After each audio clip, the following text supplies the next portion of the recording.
তো বন্ধুরা, আরতি তো আমাদের কমপ্লিট। আমাদের রথটায় একটা নারকেল ফাটিয়ে সেটা মানকর নিয়ে যাওয়ার জন্য উদ্বোধন করা হলো। তারপর আমরা রথটাকে নিয়ে বেরিয়ে পড়েছিলাম মানকর যাওয়ার উদ্দেশ্যে। সময়টা ছিল তখন ভোর 4টে নাগাদ। আরতির ভিডিওটা তোমরা যদি না দেখে থাকো তাহলে অবশ্যই প্রোফাইলে গিয়ে তোমরা আরতির ভিডিওটা দেখতে পারো। কয়েক ঘন্টা হাঁটার পর ফাইনালি দেখো সকাল হয়ে যায়, তাতেও আমরা হাল ছাড়িনি, হাঁটতে থাকি। এইদিকে রোদটাও হালকা হালকা দিচ্ছিল এবং গরম প্রচন্ড ছিল। ওই কারণে আমি তো পুরো ঘেমে পুরো ভিজে গেছিলাম। কন্টিনিউ 20-25 কিলোমিটার হাঁটার পর আমার ঠিক এরকম অবস্থা হয়ে গেছিল।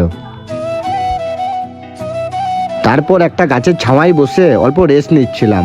দেখলাম দেবশালা গ্রামের কিছু ছেলেরা রথ নিয়ে যাচ্ছে, তারই পেছনে ছিল কোটা গ্রামের ছেলেরা। তারপর কন্টিনিউ কয়েক কিলোমিটার হাঁটার পর ফাইনালি আমরা পৌঁছে গেলাম নতুন হাট। দেখলাম প্রতি বছরের মতো এখানে থাকার ব্যবস্থা এবং খাওয়া দাওয়ার ব্যবস্থা রয়েছে, তাই আমি নিয়ে চলে এলাম মুড়ি, কুমড়োর তরকারি আর বোঁদে। আমার প্রচন্ড খিদে পেয়েছিল, তাই আমি খেতে শুরু করে দিলাম।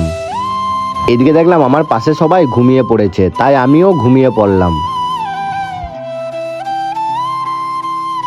কয়েক ঘন্টা ঘুম দিয়ে আমিও হাঁটতে শুরু করে দিলাম। আমাদের যে রথটা ছিল সেই রথটা আগেই আমাদের টিমের ছেলেরা সব নিয়ে চলে গেছিল।